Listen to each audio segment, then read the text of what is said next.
Ang kasaysayan ng Iglesia ni Cristo na lumitaw sa Pilipinas noong Hulyo 27, 1914 ay hindi naging lingid sa paningin ng mga nagmamasid dito maging sa mga otoridad ng ibang samahang pangrelihiyon. Noon pang taong 1955, halos 41 taon pa lamang mula nang magsimula ang Iglesia ni Cristo, isang paring Heswita na si Joseph Cavanagh ang nagsabi sa kanyang aklat na pinamagatang The Iglesia ni Cristo ay ganito ang kanyang inilahad.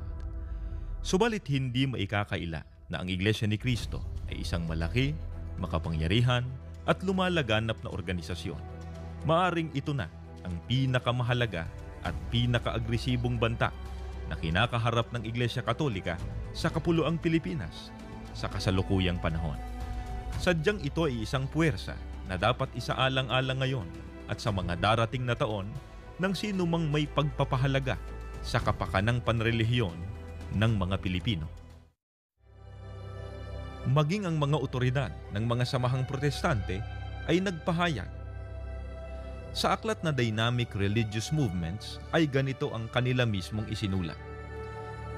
Ang Iglesia ni Cristo ay makabuluhan hindi lamang sa Pilipinas bilang isa sa pinakamalalaki, pinakamaiimpluwensya at makapangyarihan na nagsasarili at katutubong iglesia sa Third World.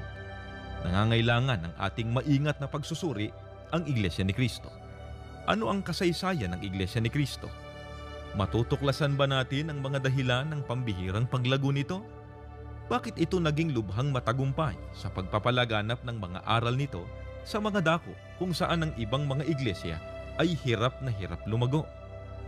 Sa website mismo ng National Historical Institute, isang sangay ng pamahalaan na may kinalaman sa mga naging bahagi ng kasaysayan sa Pilipinas, sinasabi nila ang ganitong obserbasyon ukol sa Iglesia ni Cristo. Ang Iglesia ni Cristo o Church of Christ ay kamanghamanghang patuloy na lumaki sa pamamagitan ng libu-libong tao na naakit umanib sa iglesia. Nagsimula ito noong 1914 bilang isang hamak na relihiyon na may iilang kaanib lamang. Subalit kung mamalasin natin ang Iglesia ni Cristo ngayon na taglay ang mararangyang gusaling sambahan nito, ang katutubong relihiyong Kristiyano na ito ay nangingibabaw bilang isang makapangyarihang iglesia na nagtamo ng respeto ng mga Pilipino dahil sa bahaging ginagampanan nito sa pag-unlad ng ating bansa.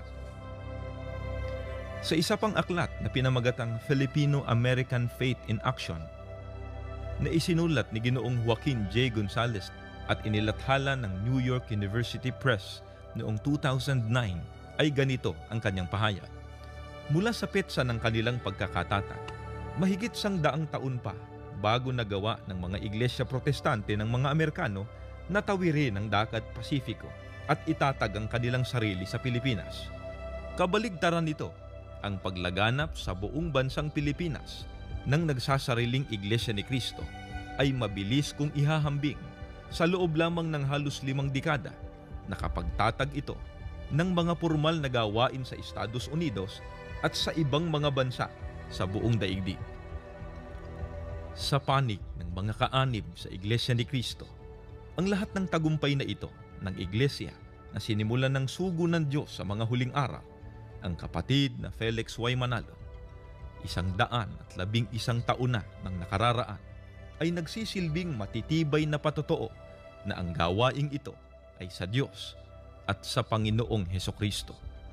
Ang lahat ng kapurihan at kaluwalhatian ay iniaalay o inihahandog namin sa ating Panginoon Diyos sapagkat ang lahat ng ito ay gawa ng kanyang makapangyarihang kamay.